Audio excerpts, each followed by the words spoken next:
I want to share with you how I get some interest in my landscape in the darkest of areas, beneath the Japanese maple, which is beneath the red cedar, which is beneath the pecan trees overhead. There is no sunlight that gets down here, and yet I want to have an interesting landscape. Kimberly fern, this goes into the greenhouse in the winter. Have you ever seen a fern that was taller than a grown man? Coming forward a little bit, that's still a soft texture. This is Xanadu philodendron that has sat in that same location summers now for probably 10 years. Torch begonia, which we've shown you in other programs. These are the textures that I have in my landscape, and I just have tried to have an interesting landscape by using texture in lieu of color. There's some color, but mainly the textures. Coming up now, we have Steve Hauser, a certified arborist, and he's going to show you how they climb trees safely. I think it's kind of interesting, and you ought to be looking for somebody who has this skill set.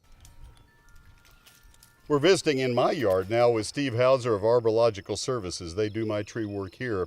Steve, I want you, if you will, please to describe what an amateur, a home gardener, can do for tree work. Well, we prefer that the homeowners stay on the ground. Keep your feet on the ground. Safety's sake. Right. First and foremost, as soon as they get off the ground, especially on a ladder, they put themselves at risk. And we certainly don't want to see somebody get injured. Would you mind showing us? I want you to introduce the man who works with you and tell us a little bit about what you're doing. He's a 4-time state champion. He's my good friend, Nicholas Martinez. Okay, show us what you do, Steve. All right. What we do primarily is we safely get up in the tree by installing a small line to begin with, and then we follow that with a larger line. It's about a 1/2 inch in diameter line that helps to protect us from falling. We also wear safety saddles. We always wear hard hats and eye protection just for safety reasons. There's 2 primary methods that we use to get up into the tree. One of them is called a foot lock, where he grabs the rope, he bites his feet on the rope, and then he shoots up 4 or 5 feet at a time. Brings his feet back up, bites on the rope. The other way that we go up is called the body thrust.